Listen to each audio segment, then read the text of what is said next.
Hello everyone, কেমন আছেন আপনারা সবাই? আজ আমি আপনাদের জন্য নিয়ে এলাম একটি ইউনিক লাভ স্টোরি, যার নাম সিন্ড্রেলার শেফ। আপনারা এটাকে যদি টাইম ট্রাভেল লাভ স্টোরি বলেন, তারপরও ভুল হবে না।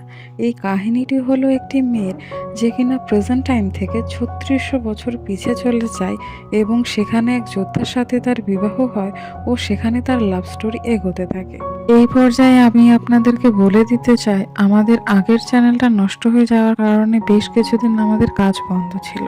আর যেহেতু এটা নতুন চ্যানেল, তো সবার কাছে রিকোয়েস্ট করব সাবস্ক্রাইব করে পাশে থাকার জন্য। চলুন তাহলে শুরু করা যাক। শুরুতে আমরা একটা মেয়েকে গাড়ির ভিতরে দেখি, যে কিনা জ্যামের মধ্যে আটকে পড়েছিল। ও নিউজে লাল চাঁদ সম্পর্কে কিছু একটা বলছিল। ঠিক তখনই মেয়েটা তার আংটির দিকে তাকায় এবং দ্রুত টেনশনে পড়ে যায়। জ্যাম পড়ে থাকার কারণে কোনো উপায় দেখতে না পেয়ে সে গাড়ি থেকে দ্রুত নেমে ছুটতে থাকে তার বাড়ির উদ্দেশ্যে এবং ছুটতে ছুটতে সে তার বাড়িতে চলে যায়। অপরদিকে আমাদেরকে ৩৬০০ বছর পূর্বের একটি দৃশ্য দেখানো হয়, যেখানে একজন পুরুষ বাথরুমে গোসল করে কাপড় পরিধান করছিল। এইদিকে প্রেজেন্টেও দেখানো হয় মেয়েটি সুন্দর করে সাজগোজ করছিল। আমরা দুজনকে খুবই সুন্দরভাবে পরিপাটি হতে দেখি, যেন তারা দুজনেই ডেটে যাবে। ঠিক এরকম ভাবে রেডি হচ্ছিল তারা। ছেলেটি রেডি হয়ে বাঁশি বাজায় এবং আকাশের চাঁদের দিকে তাকিয়ে বোঝে যে ঠিক এখন সময় হয়ে গেছে। মেয়েটিও আয়নার সামনে দাঁড়িয়ে পড়ে এবং আকাশে চাঁদ দেখে ভাবে যে ঠিক এখনই সময় হয়ে গেছে দেখা করার। এবার দুজনই দুজনের আংটির দিকে তাকায় এবং দেখে আংটিটি জলজল করছে। এরপর ছেলেটি পানির সামনে দাঁড়িয়ে পড়ে এবং মেয়েটির প্রতিচ্ছবি তার মধ্যে দেখতে পায়। এটির প্রতিচ্ছবি দেখে সে খুবই খুশি হয়। অপরদিকে মেয়েটিও আয়নার মধ্যে ছেলেটির প্রতিচ্ছবি দেখতে পায়। তারা দুজনই একে অপরের প্রতিচ্ছবির মাধ্যমে একে অপরকে আই লাভ ইউ বলে এবং যখনই হাত দিয়ে স্পর্শ করতে যায় তখনই তাদের ভীষণটি কাট হয়ে যায়। আমাদেরকে আবার লাল চাঁদ দেখানো হয় এবং মেয়েটি আয়নাকে জড়ায় ধরে কাঁদতে শুরু করে। আর কেন এরকম হলো, কি জন্য, তা জানতে হলে আমাদের ২ বছর আগের কাহিনীটা জানতে হবে। কাহিনীটা শিফট হয় ২ বছর আগে। সেখানে নায়িকা একটি রেস্টুরেন্টে রান্না শেখাতে ছিল তার থেকে ছোট শেফদের। খুব ভালোভাবে মাছের একটি রেসিপি তাদেরকে রান্না করা শেখাতে ছিল এবং মাছ যখন রান্না করা শেষ হয়ে গেল, সবাই তার জন্য হাততালি দিল এবং খুশি মনে সে ডিশটি নিয়ে বাইরে সবার কাছে প্রেজেন্ট করার জন্য তার বাকি ছোট শেফদেরকে সাথে নিয়ে সে খুশি মনে হেঁটে হেঁটে যাচ্ছিল। ঠিক তখনই সেখানে একজন বড় শেফ চলে আসে আর তাকে বলে, তোমার তো অনেক বড় টিম হয়ে গেছে দেখি, অনেকজনকে নিয়ে কাজ করাচ্ছ, যাও অনেক হয়েছে, আর কাজ করা লাগবে না, তোমার এখন থেকে ছুটি। ইয়াও জিয়াও তখন উত্তর দেয়, আমি তো এখনো আমার রান্না করা ডিশটা গেস্টদের খাওয়াই না, আমি কিভাবে যেতে পারি? বড় শেফটি তখন উত্তর দেয়, কেন, তার জন্য আমি আছি না? তোমার কাজ শুধু রান্না করা, প্রেজেন্ট করা, আমার কাজ প্রেজেন্ট করা। কিন্তু তখন ইয়াও জিয়াও বলে, আপনি আমাকে কথা দিয়েছিলেন যে আপনি আমাকে খাবার ডিশ প্রেজেন্ট করতে দিবেন। কথাটা বলে ইয়াও জিয়াও ছোট শেফদের দিকে তাকায় আর তখন দেখে সবগুলা শেফ বড় শেফের পিছে চলে গেছে, মানে সবাই ওর সাইড নিয়ে নিছে। ইয়াও জিয়াও তখন বলে, আমি বুঝতে পেরেছি, আপনি আমার ডিশের রেসিপিটা আমার কাছ থেকে এভাবে চুরি করলেন, তাই তো? বড় শেফ তার কোনো কথার উত্তর না দিয়ে তাকে বলে, এখনই চাকরি ছেড়ে চলে যাও আর যাওয়ার আগে নিজের ইউনিফর্মটি ফেরত দিতে ভুলো না। তখন আর ইয়াও জিয়াওর কাছে আর কোনো উপায় থাকে না। এরপর সিন শিফট হয় ৩৬০০ বছর আগে, যেখানে আমরা হিরোকে দেখতে পাই। হিরো চুনিও সেখানে নিজ মনে বাঁশি বাজাচ্ছিল আর ঠিক তখনই তার রুমে একটি চোর অতি সাবধানতার সাথে ঢুকে এবং সেখান থেকে একটি মতি চুরি করে পালিয়ে যায়। পরবর্তীতে ওই চোরের বাড়িতে একটি লোক মাস্ক লাগিয়ে ভূত সেজে চলে আসে এবং চোরটাকে ভয় দেখাতে শুরু করে। চোরটিও ভূত ভূত করে চিৎকার শুরু করে আর এই চিৎকার চুনিওর কানে যায়। সে বাঁশি বাজানো রেখে দৌড়ে লোকটির কাছে গিয়ে পৌঁছায় এবং বলে, কি হয়েছে? সে বলে, ভূত। এরপর ওই মাস্ক পরা লোকটির সঙ্গে তুলনামূলক ফাইট হয় চুনিওর। এরপর হ্যালুসিনেশন ক্রিয়েট করে চুনিওকে ভয় দেখিয়ে সেখান থেকে পালিয়ে যায়। এরপর লোকটি চোরটিকে ভয় দেখিয়ে উপর থেকে ফেলে মেরে ফেলে। তখন সবাই জড়ো হয় এবং তখন সেখানে ওই টাইমের পুলিশও চলে আসে এবং তারাও চেক করে দেখে যে শ্বাস চলছে না, মারা গেছে এবং মাথা সরিয়ে দেখে সেখানে একটি কাঠের কিল লাগানো আছে। আর এই দৃশ্যটা ছুনিও দেখে, তবে তার সন্দেহ জাগে এবং সে ওই চোরটির রুমে আবারও ঢোকে। এখানে সে একটি ভুল করে যে পুলিশের সামনে না এসে এড়িয়ে চলে যায়। তখন পুলিশ তাকে সন্দেহর চোখে দেখতে শুরু করে। এরপর আমরা দেখতে পাই ওই চোরটির রুমে একটি মেয়ে ঢুকেছে এবং সেখান থেকে চুরি করা মতিটিও ওই মেয়েটি চুরি করে নিয়ে নেয়। এরপর সিন শিফট হয় প্রেজেন্টে। আমরা যেখানে ওই কোম্পানির জুনিয়র সিইওকে দেখতে পাই। কাজ শেষ করে সে বাড়ির পথে রওনা হচ্ছিল, ঠিক তখন সেখানে ইয়াওঝিও চলে আসে, তাকে ইনভাইট করে তার গাড়িতে রাত্রে ডিনার করার জন্য। সে জানায় সে অনেক সুন্দর সুন্দর ডিনার তৈরি করেছে, সেগুলো তাকে টেস্ট করতে বলে। আসলে ইয়াওঝিও কোনো হার মানার পাত্রে ছিল না। সে চেষ্টা করছিল যেভাবে হোক তার একটা নিজস্ব বড় রেস্টুরেন্ট তৈরি করতে। খাবারগুলা টেস্ট করতে বলে আর বলে 50% লভ্যাংশ তাকে দিতে। লোকটি উঠে যায় আর বলে আজ সকালে তাদের রেস্টুরেন্টের প্রধান শেফ তাকে চাকরি থেকে বাদ দিয়ে দিছে না। তখন ইয়াওঝিও চুপ হয়ে যায়। এরপর লোকটি তার একটা কথা না শুনে সেখান থেকে চলে যায়। ইয়াওঝিও যখন মন খারাপ করে বসেছিল, ঠিক তখনই সেখানে একজন লোক আসে টাকা নিয়ে, আর তাকে বলে আমি তোমার খাবারগুলো টেস্ট করতে চাই। ইয়াওঝিও তাকে খুশি মনে ওয়েলকাম জানায় এবং তাকে খাবার খেতে দেয়। খাবার খাওয়ার টাইমে লোকটির চোখ মুখের এক্সপ্রেশন দেখে মনে হচ্ছিল খাবারটা একটুও টেস্ট লাগছে না, কিন্তু পরবর্তীতে খাবার খাওয়ার পরে লোকটি জানে খাবারটা প্রচণ্ড সুস্বাদু হয়েছে। এবং তখন ইয়াওঝিও শুনে খুশি হয়ে যায় এবং দুজনে খুশি মনে ড্রিঙ্কস করতে থাকে। দুজনে প্রচুর পরিমাণে ড্রিঙ্কস করে। এর মধ্যে লোকটি ইয়াওঝিওকে বলে আমি না মরতে যাচ্ছিলাম, তাই ভাবলাম মরার আগে তোমার হাতে পৃষ্ঠা খেয়ে তারপর মরি। ইয়াওঝিও জিজ্ঞেস করে তুমি কেন মরতে যাচ্ছিলে? লোকটি বলে আমি একজন সায়েন্টিস্ট, আমি 10 বছর ধরে সাধনা করে একটি টাইম মেশিন বানিয়েছি, তার মধ্যে কিছু অংশ চুরি গেছে। এখন ওইগুলো ছাড়া আমার আর টাইম মেশিন কাজ করবে না। আমি প্রচুর পরিমাণে কষ্ট পেয়ে এই ডিসিশন নিছি যে আমি মরে যাব। ইয়াওঝিও তাকে বলে তোমার উচিত চোরদের ধরে তাদেরকে উপযুক্ত শাস্তি দেওয়া। এরপর ইয়াওঝিও তাকে বলে নিয়ে চলো আমাকে তোমার ল্যাবে, আমি দেখব তুমি কেমন টাইম মেশিন বানিয়েছো। সায়েন্টিস্ট বলে হ্যাঁ চলো ঠিক আছে। ঠিক এরপরই সিন শিফট হয় আবার পাস্টে। আমরা দেখতে পাই যে মেয়েটি চোরের ঘর থেকে মতি চুরি করছিল, ওই মেয়েটি বাথটাবের মধ্যে মরে পড়ে আছে। ওই মেয়েটাকেও ঠিক ওই পাথরের কিল দিয়ে মারা হয়েছে এবং মেয়েটির হাত থেকে মতিটি নিচে পড়ে যায়। আর ছুনিও সন্দেহবশত ওই রুমে ঢুকছিল। এরপর সেখানে পুলিশ চলে আসে এবং ছুনিওকে হত্যাকারী ভেবে তাকে ধরার আদেশ দেয় এবং তখন তাদের মধ্যে অনেক ফাইট হয় এবং ছুনিও পুলিশদের হাত থেকে বেঁচে সেখান থেকে পালিয়ে যায়। পরবর্তীতে সিন শিফট হয় ল্যাবে। নায়িকা ওই লোকটির সাথে এসেছিল। লোকটি তাকে তার আবিষ্কার সম্পর্কে বলতে থাকে এবং টাইম মেশিন দেখায় আর তাকে জানায় এই রুম থেকেই তার কম্পিউটার চুরি হয়ে গেছে, যার কারণে তার রিসার্চ কমপ্লিট হয়ে ওঠেনি। তার ওই টাইম মেশিন দিয়ে শুধু পাস্টে যাওয়া যাবে, ফিউচারে না।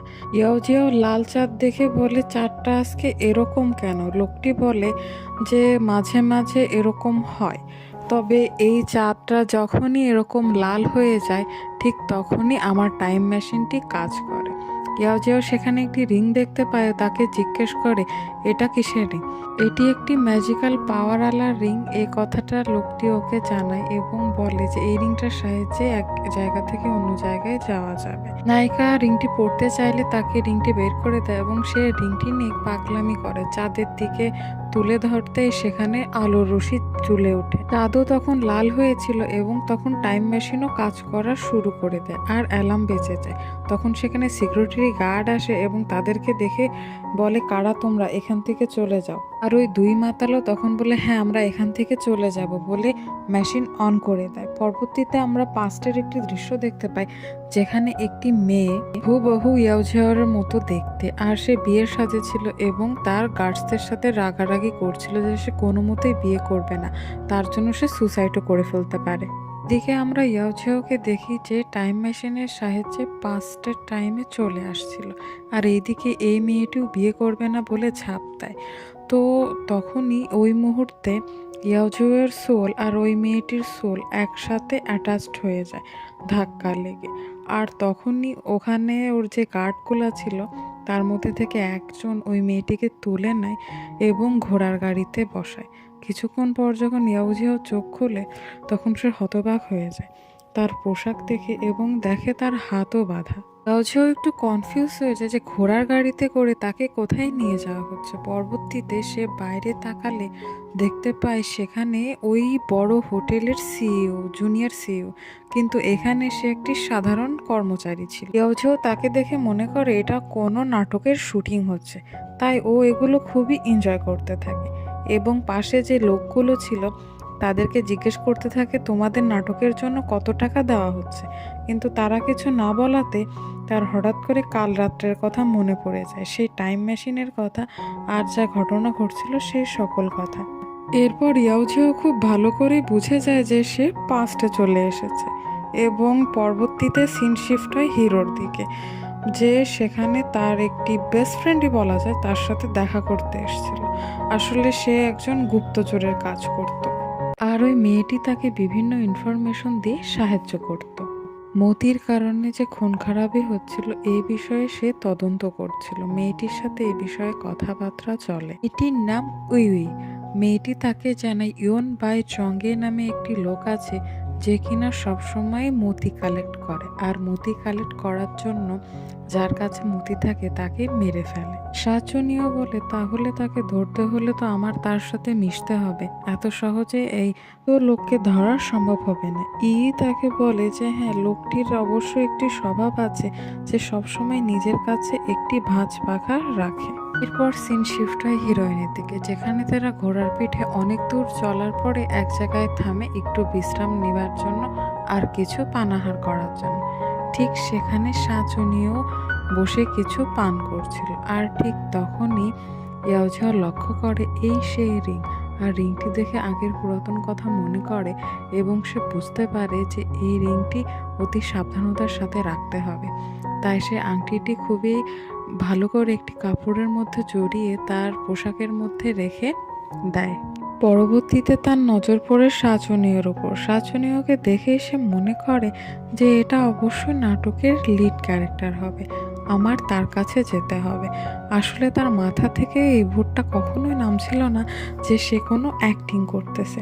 সে এটা ক্লিয়ারলি তখনও বিশ্বাস করতে পারেনি যে অবশ্যই সে অতীতে চলে গেছে। শাচনীয়র কাছে যাওয়ার জন্য একটু বাহানা করে তার লোকদের কাছে এবং শাচনীয়র কাছে যায় এবং গিয়ে তার কাছে সাহায্য চায়। বলে তারা তাকে কিডন্যাপ করে এনেছে এবং তাকে জোর করে নিয়ে যায় বিয়ে করাবে। শাচনীয় প্রথমে বিশ্বাস না করলেও পরবর্তীতে তারা যখন জোর করে মেয়েটিকে নিয়ে যায় তখন শাচনীয় তাদের সাথে ফাইট করে মেয়েটিকে উদ্ধার করে নিয়ে আসে। তবে ফাইটিংয়ের এক পর্যায়ে মেয়েটির ড্রেস থেকে রিং পড়ে গিয়ে ছেলেটির ড্রেসের মধ্যে আটকে যায়। এরপর ঘোড়ার পিঠে করে মেয়েটিকে নিয়ে শাচনীয় চলে যায়। পরবর্তীতে মেয়েটি শাচনীয়কে থ্যাঙ্কস জানায় তাকে বাঁচানোর জন্য, আর বলে তুমি আসলে একজন হিরোর মতো তুমি আমাকে বাঁচিয়েছো। শাচনীয় জানায় আমি কোনো হিরো না, তাছাড়া তুমি এখন যেতে পারো। মেয়েটি জানায় আমি তো তোমার উপরে ক্র্যাশ খেয়ে গেছি, আমি তোমাকে অনেক পছন্দ করি। শাচনীয় জানায় যে আমার তোমার প্রতি কোনো ইন্টারেস্ট নেই, তুমি এখন যেতে পারো। মেয়েটি তখন বলে তাহলে তো তুমি যদি আমাকে পছন্দই না করে থাকো আমাকে কি এমনি এমনি বাঁচালে? শাচনীয় তাকে জানায় দেখো আমার এক জায়গায় যেতে হবে, খুবই জরুরি কাজ, তবে আমি সেখানে যেতে পারছি না। তখন মেয়েটি বলে ও বুঝতে পারছি, তাহলে তুমি খুবই ওয়ান্টেড কেউ, ক্রিমিনাল, তাই না? শাচনীয় এর কোনো রিয়াকশন দেয় না, তখন বলে আচ্ছা ঠিক আছে, গেট পার হতে আমি তোমাকে সাহায্য করব। এরপর সিন শিফট হয় একটা অন্যতম মেন ক্যারেক্টারের দিকে, মানে বিগ ব্রাদারের দিকে, যে আসলে এই গোপনে গোপনে মুক্তা চুরি করে মানুষের খুন করাচ্ছিল। বিগ ব্রাদার তার থার্ড ব্রাদারের সাথে দেখা করে এবং সেই আমলের চেস খেলতে থাকে এবং তাকে বলে আমার সাথে কোনো দুর্নীতি চলবে না, আমি সবকিছুই বুঝি। এই বলে তাকে বিষ খেতে বাধ্য করে ও হত্যা করে। বিগ ব্রাদার এভাবে তার নিজেরই 3 নাম্বার ব্রাদারকে মেরে ফেলে। এবার সিন শিফট হয় হিরো হিরোইনের দিকে। তারা এলাকার শেষ প্রান্তে চলে এসেছিল এবং ওই এলাকার রক্ষকগুলো কোনোভাবেই ওদেরকে এলাকা পাড়ি দিতে দিচ্ছিল না। মেয়েটি অনেক রিকোয়েস্ট করে, কান্না করে, এরপরও রাজি হয় না। এমনকি তারা এটা বলাবলি করছিল এই লোকটা দেখতেই অবিকল শাচনীয়র মতো কেন। তখন শাচনীয় করে কি, ওরা হাজব্যান্ড ওয়াইফ এটা প্রুভ করার জন্য হুট করে মেয়েটিকে কিস করে বসে। মেয়েটিও শক হয়ে যায়, তবে তাদের সামনে নর্মাল বিহেভ করে যে তারা হাজব্যান্ড ওয়াইফ, তখন তাদেরকে এলাকা পার হতে দেওয়া হয়। এলাকা পাড়ি দেওয়া হয়ে গেলে মেয়েটি বলে, তুমি আমাকে থ্যাঙ্কস তো দিতে পারো, অন্তত তুমি আমাকে কিস পর্যন্ত করে নিলে। তখন ছেলেটি মেয়েটির কাছে ক্ষমা চায় কিস করার জন্য, আর বলে যে আমি তোমার হেল্প করছি একবার, তুমি আমার হেল্প করছো একবার, দুজনেই সমান সমান, এবার যে যার পথ নিজের মতো দেখে নিবা। মেয়েটি রিকোয়েস্ট করে যে আমাকে 1 মাস থাকতে দাও তোমার সাথে, কিন্তু ছেলেটি রাজি হয় না, বলে 1 মাস কেন, আমি তো একদিনও তোমার সাথে থাকতে পারবো না। এই বলে মেয়েটিকে ঘোড়ার পিঠে তুলে দিয়ে ঘোড়াটাকে মেরে সেখান থেকে তাড়িয়ে দেয়, আর বলে মেয়েটি পাগল, এই মেয়েটাকে বিয়ে করার ভাগ্য কার যে হবে। এরপর সিন শিফট হয় বিগ ব্রাদারের দিকে, যেখানে তার সেকেন্ড ব্রাদার মানে তার মেজো ভাই এসে তাকে বিভিন্ন খুনের কথা বলছিল। ব্ল্যাক উইন্ড এবং তার আশেপাশে এলাকায় মুক্তার জন্য একের পর এক খুন হচ্ছে, একটি মেয়ে এবং একটি চোরের খুন হয়েছে এই মুক্তার কারণে। ব্রাদার জিজ্ঞেস করে এই খুনগুলো কে করতে পারে। সেকেন্ড ব্রাদার বলে গুজব উঠেছে নাকি এই খুনগুলো করতেছে যে যে ভূতকে দেখছে তারা কেউই রক্ষা পায়নি। ঠিক তখনই বিগ ব্রাদার আস্ক করে কেউ কি এমন আছে যে ভূতকে দেখেও জীবিত আছে। তখন সেকেন্ড ব্রাদার বলে হ্যাঁ অবশ্যই, তার নাম শাহজুনিয়র, তবে সে একজন ওয়ান্টেড ক্রিমিনাল। এরপর সিন শিফট হয় হিরোইনের দিকে, যে কিনা ঘোড়া থেকে নিচে পড়ে গেছিল এবং নিজের আংটিটি খোঁজা শুরু করে এবং তার মনে হয় আংটিটি তো শাহজুনিয়র কাপড়ে আটকে গেছে। এরপর তার নজর পড়ে একটি বিষাক্ত মাশরুমের উপর। তারপর সিন শিফট হয় আবার বিগ ব্রাদারের দিকে। ঠিক ওইখানে শাহজুনিয়র ফাইট হচ্ছিল রাজার লোকদের সাথে, ওইখানে চলে যায় বিগ ব্রাদার তাকে রক্ষা করতে। তারা দুইজন মিলে খুবই অসাধারণভাবে তাদের সাথে ফাইট করে এবং এক পর্যায়ে বিগ ব্রাদার তার ভাঁজ পাখাটি বের করে, আর ভাঁজ পাখাটি দেখে শাহজুনিয়র মনে পড়ে যায় এই পাখা সম্পর্কে বলেছিল যে এই সেই দ্রুত খুনি মুক্তার জন্য সবাইকে খুন করে বেড়াচ্ছে। আর ঠিক তখনই এই এপিসোডটি শেষ হয়ে যায়। हेलो एवरीवन, कैसे हैं आप सब। मैं आप लोगों के लिए आज एक बहुत ही डिफरेंट टाइप का लव स्टोरी लेकर आई हूँ जिसका नाम है सिंड्रेला शेफ। और अगर हम लोग इसको टाइम ट्रैवल लव स्टोरी कहे तो भी कुछ गलत नहीं होगा। ये स्टोरी है एक लड़की की जो कि एक रिंग और टाइम मशीन की मदद से 3600 साल पहले आ जाती है और यहाँ पे एक योद्धा के साथ उसकी शादी होती है और वही उसकी लव स्टोरी स्टार्ट होती है। पूरा ड्रामा सीरीज इस स्टोरी पर बना हुआ है, तो चलिए हम स्टार्ट करते हैं इस स्टोरी। और पहले बता दूं कि ये एक चाइनीज ड्रामा है और ये 2018 में रिलीज हुआ था। और स्टार्टिंग में हम देखते हैं कि ट्रैफिक जैम की वजह से एक लड़की कार में फंसी हुई है और ऊपर से चांद को देख रही थी, और वो चांद न्यूज में भी दिखाई दे रहा था क्योंकि उस दिन रेड मून निकला था। और फिर परेशान होकर वो लड़की अपनी रिंग की तरफ देखती है और फिर कार से निकल जाती है, पैदल ही अपने घर के लिए दौड़ लगाती है। वो बहुत ही जल्दी में होती है, उसको जल्द से जल्द अपने घर पहुंचनी होती है। और फिर दिन शिफ्ट होता है 3600 साल पहले, वहाँ पे भी एक मर्द नहा के तैयार हो रहा था। और फिर हमें प्रेजेंट टाइम की वो लड़की और ये 3600 साल पहले वाला ये लड़का, दोनों की कुछ कुछ सीन दिखाई दे रहे थे कि ये दोनों तैयार हो रहे एकदम वैसे जैसे कि ये लोग किसी डेट पे जा रहे हो, इसलिए ये लोग तैयार होते हैं। और फिर हीरो बाथरूम से निकल के बाहर आता है, बांसुरी बजाता है और आसमान की तरफ चांद को देखता है और समझ आता है कि वक्त हो गया। और लड़की भी एकदम तैयार होके चांद को देखती है और एकदम शीशे के सामने आ जाती है और समझती है कि अभी समय हो गया। फिर दोनों ही अपने अपने हाथ में रिंग को देखते, वो शाइन कर रही थी। फिर दोनों ही एक दूसरे के चेहरा देखते हैं, हीरो देखता है पानी के अंदर और हीरोइन देखते हैं वो शीशे के अंदर।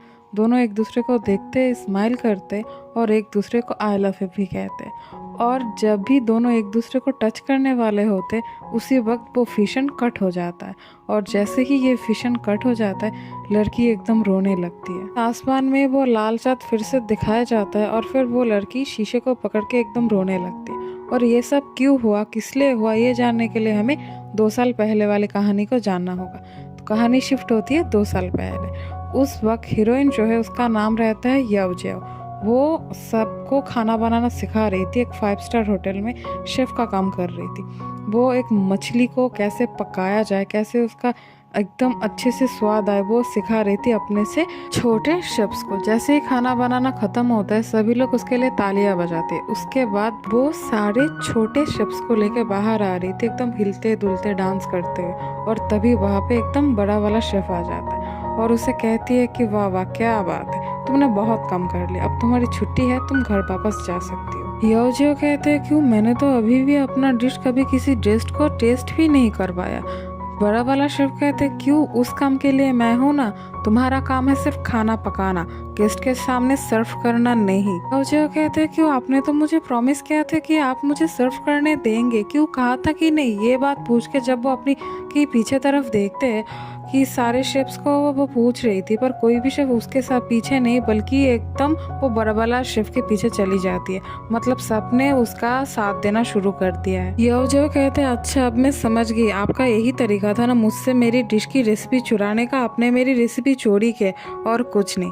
ये सुन के बड़ा वाला शेफ हंसता है और कहता है कि जल्दी से निकल जाओ और जाते वक्त अपना ये यूनिफॉर्म वापस करना मत भूलना। तब याओजियो के पास कोई और रास्ता भी नहीं रहता है। उसके बाद सीन शिफ्ट होता है पास्ट की तरफ, जहाँ पे हीरो बांसुरी बजा रहा होता है और उसी वक्त उसके कमरे में एक चोर घुस जाता है और फिर वो वहाँ से बहुत ही सावधानी के साथ एक मोती को चुरा लेता है और वहाँ से भाग जाता है। फिर उसके बाद वो चोर जब अपने घर पहुँचता है तब वहाँ पे एक आदमी आ जाता है भूत बन के, मतलब एक मास्क पहन के आता है और वो चोर भूत भूत करके चिल्ला रहा होता है। ये आवाज़ हीरो के कान में जाती है और वो बांसुरी बजाना छोड़ के उसके कमरे में पहुँच जाता है और पूछता है कि क्या हुआ।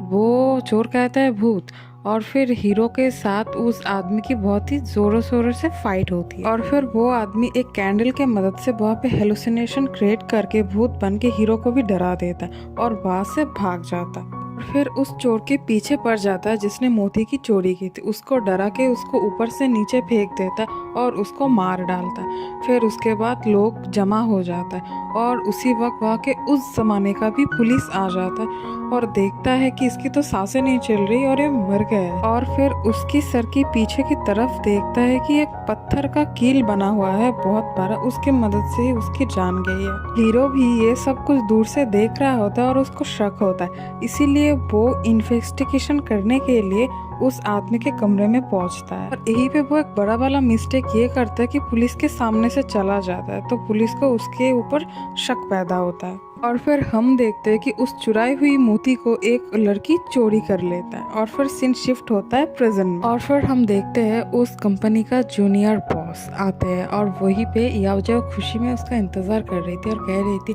कि मैंने आपके लिए बहुत ही खूबसूरत कुछ डिशेस बनाए, प्लीज़ आइए और टेस्ट कीजिए। याओजियो बहुत ही खुश होकर ये सारे डिशेस जो है वो उनके सामने रखते हैं और कहते हैं कि प्लीज़ ट्राई कीजिए और ये सारे डिशेस जो है वो होटल में गेस्ट के लिए यूज़ कर सकते हैं और उसको बस सिर्फ इसके लिए 50% शेयर देना होगा।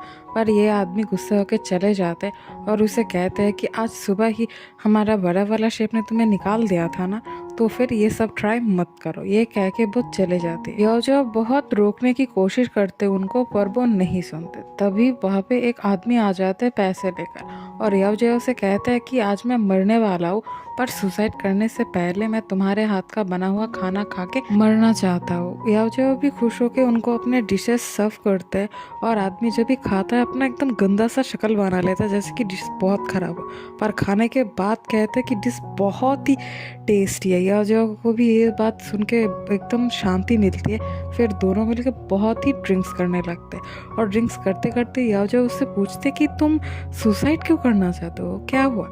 ये बंदा कहता है कि ये एक बहुत ही बड़े साइंटिस्ट है और एक टाइम मशीन बनाने के लिए उसने अपनी ज़िंदगी की 10 साल लगाई है, पर क्या हुआ कि कुछ चीज़ें जो है वो चोरी हो गई, इसलिए टाइम मशीन पूरी तरह से कंप्लीट नहीं हुई है।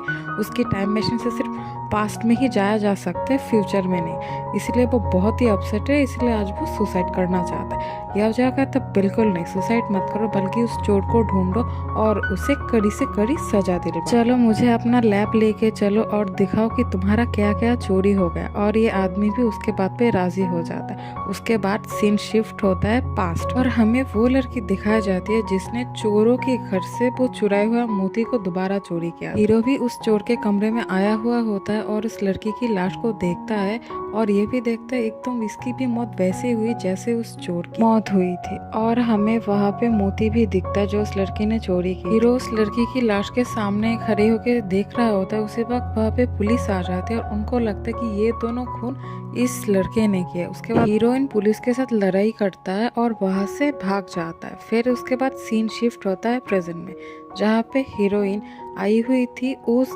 आदमी के साथ उसके लैब में। एक्चुअली उस वक्त दोनों में से कोई भी पूरी तरह से होश में नहीं था, फिर भी वो आदमी उसको अपना टाइम मशीन दिखाता है, बोलता है कि यहाँ पे भी कुछ और भी कंप्यूटर्स थे जो कि चोरी हो गए हैं, जिसके बिना वो फ्यूचर में नहीं जा सकता। पर याओ जियाओ को क्या, वो तो खुश हो रही थी। फिर उसको आसमान में रेड मून देखता है, वो ये कहता है कि ये लाल चाँद कैसे। फिर वो साइंटिस्ट कहता है कि कभी कभी ऐसा होता है और ये जो टाइम मशीन है ना, ये लाल चाँद वाले दिन ही काम करता है। इसी दिन हम दुनिया के किसी भी कोने किसी भी समय में पहुंच सकते हैं। तो जियो को वहाँ पे एक रिंग मिलता है और वो उस रिंग को पहन लेते हैं और उसको पकड़ के एकदम चांद की तरफ करके कहता है कि मैं तुम्हें खत्म कर दूंगा। उस वक्त एक रोशनी निकलती है उस रिंग से और उस वक्त साइंटिस्ट कहता है कि ये कोई नॉर्मल रिंग नहीं था, रिंग की मदद से हम पुराने वाले समय में पहुंच सकते हैं। और उसी वक्त कंप्यूटर में कुछ भी वो टाइप कर रहा था और फिर आवाज़ें आने लगती है, तो वहाँ पे सिक्योरिटी गार्ड आ जाता है और उन दोनों को देख के कहता है कि निकलो निकलो, अभी इसी वक्त बाहर निकलो। अभी जो है वो टाइम मशीन एकदम से ऑन हो जाता है और उस वक्त हमें पास्ट का एक सीन दिखाया जाता है। वहाँ पे एकदम याओ जियाओ की जैसे दिखने वाली एक लड़की को दिखाया जाता है जो कि शादी से भाग रही थी। वो शादी नहीं करना चाहती थी, इसीलिए अपने बॉडीगार्ड के साथ लड़ाई कर रही थी और कह रही थी कि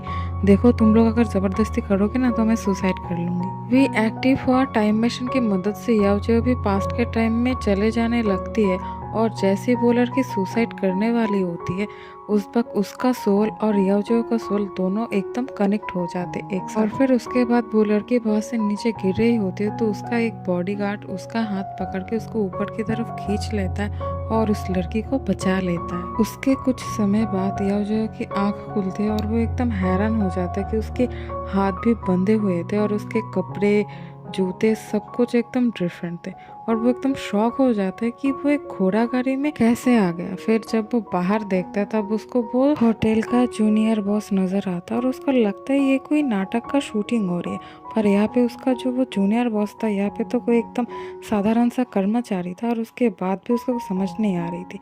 और फिर वो बाहर कुछ लोगों को देखकर ये कहता है कि तुम लोगों को ड्रामा में काम करने के लिए कितने पैसे मिल रहे, पर ये सारे लड़के एकदम चुप थे। उसके बाद उसको वो कल रात वाला फिशन याद आता है कि वो एकदम लैब में था और वहाँ से एक अंगूठी की मदद से वो टाइम मशीन के जरिए पीछे चला आया और फिर उसको शौक लगता है कि वो पास्ट के समय में चली आई है। फिर उसके बाद सीन शिफ्ट होता है हीरो की तरफ।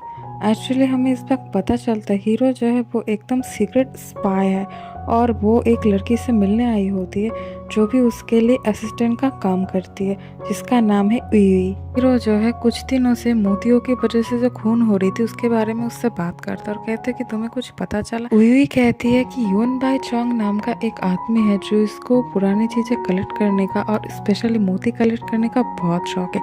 जिसके पास ये मोती होती है ना वो उसको मार डालता है। हीरो कहता है कि इस शातिर खूनी को पकड़ने के लिए तो मुझे उसके पास जाना होगा, उसके साथ दोस्ती करनी होगी, पर मैं उसको पहचानूंगा कैसे। वही बोलती है कि उसके बारे में एक चीज पता चले कि वो अपने साथ हमेशा एक पंखा रखता है। और फिर उसके बाद सीन शिफ्ट होता है हीरोइन की तरफ। रास्ता लंबा होने की वजह से वो लोग वहाँ पे रुकते थोड़ी सी रेस्ट करने के लिए। वहाँ पे हम देखते कि हीरो भी वहीं पे बैठ के चाय पी रहा है। हीरोइन अपने हाथ में लगी हुई अंगूठी को देखता है और उसको कल रात का विजन याद आता है कि कैसे वो उस लैब में गया था और इस अंगूठी को पहनी थी और इस अंगूठी की वजह से वो पास्ट में आ गई है। और फिर उस अंगूठी को वो बहुत ही सेफली कपड़े से लपेट के अपनी ड्रेस के अंदर छुपा लेती है और फिर उसकी नज़र जाती है हीरो की तरफ। उसको देखते ही वो समझ जाती है कि ये कोई लीड एक्टर है। एक्चुअली इसके दिमाग से ये वाला भूत निकल ही नहीं रहा था कि यहाँ पे कोई एक्टिंग हो नहीं रहा है। उसको लग रहा था कि एक्टिंग हो रही है, ड्रामा चल। फिर वो अपने बॉडीगार्ड के साथ एक छोटा बहाना करके उसके पास आ जाती है और उसको बोलती है कि ये लोग ज़बरदस्ती मेरा शादी करवाना चाहता है और मुझे किडनैप करके ले जा रहे हैं। हीरो को लगता है कि ये झूठ बोल रही, पर जब ये सारे लोग सच में उस लड़की को जबरदस्ती लेके जा रहे होते हैं, तब हीरो सामने आ जाता है और उन सारे लड़कों के साथ फाइट करता है और कहता है लड़की को छोड़ो और यहाँ से चले जा। पर ये सारे लोग उसके बाद कहाँ मानने वाले थे, तो फिर हीरो उसके साथ फाइटिंग तो चालू रहती है। और इतने फाइटिंग में एक ऐसा मोमेंट आता है जब हीरोइन की ड्रेस से वो अंगूठी निकाल के एकदम हीरो के कपड़ों में अटक जाती है। और फिर हीरो को वहाँ पे एक घोड़ा दिखता है और फिर लड़की को लेके वो उस घोड़े पे बैठ के वहाँ से दूर चला जाता है। और फिर उसके बाद सीन शिफ्ट होता है उन दोनों की तरफ। हीरोइन तो सबसे पहले उस आदमी को थैंक्स कहता है और कहता है कि तुम सच में एक हीरो हो, एक सुपर हीरो, तुमने मुझे बचाया। फिर वो लड़का उससे कहती है हीरो क्या होता है। फिर लड़की बोलती है कि हीरो मतलब मैं तुम्हारे ऊपर क्रैश हूँ, मैं तुम्हें बहुत ही ज़्यादा पसंद करने लगी हूँ। पर लड़का बोलता है देखो मुझे तुम में कोई इंटरेस्ट नहीं है, मैंने तो तुम्हें बस ऐसे ही बचाया। फिर लड़की बोलते अच्छा अगर तुम्हें मुझ में इंटरेस्ट नहीं है तो तुमने मुझे क्यों बचाया। फिर हीरो गुस्सा होकर कहते देखो वैसे भी मुझे बहुत सारे काम करने और मैं बहुत सारी जगह पे जा भी नहीं पा रहा हूँ, मुझे छुप के रहना पड़ रहा है। फिर लड़की बोलता अच्छा अच्छा समझ गई, तुम ज़रूर कोई वांटेड क्रिमिनल हो, चलो ठीक है, रास्ता पार करने के लिए मैं तुम्हारी मदद कर सकती हूँ। उसके बाद सीन शिफ्ट होता है एक और मेन कैरेक्टर की तरफ जो है बिग ब्रदर। मतलब ये वही आदमी है जो मोतियों के लिए इतना सारा खून करवा रहा था, जो अपनी थर्ड ब्रदर से मिलने आया था। और फिर दोनों ब्रदर एक साथ चेस खेलने लगते और खेलते खेलते कहते कि तुम मुझे धोखा दे रहे हो और मुझे पता भी नहीं चलेगा। ये कह के उसको जहर पीने के लिए मजबूर करता है और जहर पीने के बाद वो आदमी वहाँ पे मर जाता है। उसके बाद बिग ब्रदर वहाँ से चला जाता है। फिर सीन शिफ्ट होता है हीरो और हीरोइन की तरफ। वहाँ पे वो दोनों एकदम मियाँ बीबी बन के आई थी इलाका को क्रॉस करने के लिए। हीरोइन बाहर रोने लगती है और कहती है कि मेरी सासू माँ बहुत बीमार है, प्लीज जल्दी से जल्दी हमें यहाँ से जाने। उन लोगों को यकीन नहीं होता है कि ये लोग हस्बैंड वाइफ है और वो लोग ये भी कहते हैं कि इस आदमी की शक्ल शाह चुनियों के साथ इतना मिलता जुलता क्यों है।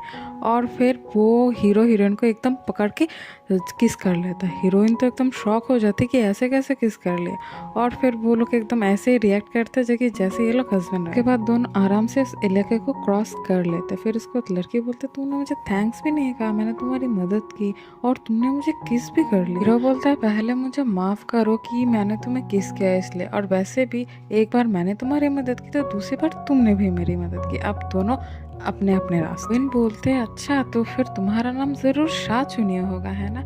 लड़का बोलता है अभी जाओ यहाँ से। लड़की बोलते प्लीज मुझे 1 महीने रहने दो तुम्हारे साथ। लड़का बोलता है कि मैं तो 1 दिन तुम्हारे साथ ना। फिर हीरोइन को उठा के घोड़े पे बैठा देता और घोड़े को मार के वहां से भगा देता और बोलते कि ये जो लड़की है ना पता नहीं इससे शादी करने का मौका किसे मिला। फिर सीन शिफ्ट होता है बिग ब्रदर की तरफ जो अपने सेकंड ब्रदर के साथ बात कर रहे थे। उसके सेकंड ब्रदर उसको कह रहे थे कि मोतियों की वजह से कुछ दिनों से कुछ खून हो रहे थे, एक चोर और एक लड़की, उन दोनों की खून हो गई सिर्फ और सिर्फ इन मोतियों की वजह से। बिग ब्रदर अपने सेकंड ब्रदर से पूछता है कि कोई सुराग मिला कि ये सारे खून कर कौन रहा है। उसके सेकंड ब्रदर बोलता है कि एक अफवाह उठाए कि ये जो खून है वो एक भूत का रहा है, जो भी इन भूत को देख रहा है ना उनमें से कोई जिंदा नहीं बचा। उसके बिग ब्रदर बोलता है कि कोई बचा होगा। ब्रदर बोलता है कि एक बंदा बच गया, उसका नाम है शाह चुनिया। फिर सीन शिफ्ट होता है हीरोइन की तरफ जो घोड़े के ऊपर से गिर गई थी और फिर अपनी अंगूठी ढूंढने लगता है और उसको याद आता है कि उसकी अंगूठी तो शाह चुनियों के पास रह गया। और फिर उसकी नजर जाती है एकदम जहरीला मशरूम की तरफ। फिर सीन शिफ्ट होता है बिग ब्रदर की तरफ। फिर शाह चुनियो जनरल की कुछ लोगों के साथ फाइट कर रहा था और उसी वक्त बिग ब्रदर आ जाते हैं उसको बचाने के लिए। दोनों ही एकदम बहुत ही कमाल के फाइट कर रहे होते हैं और एक दूसरे की तारीफ कर रहा था। उसी वक्त वो अपना पंखा निकाल लेता है और शाह चुनियो उसकी पंखा को देखता है और उसको उई की बात याद आती है कि मोतियों के लिए जो बंदा ये सारे खून करवा रहा था वो भी अपने पास ऐसे ही पंखा रखता और फिर वो पहचान जाता है कि ये वही बंदा है।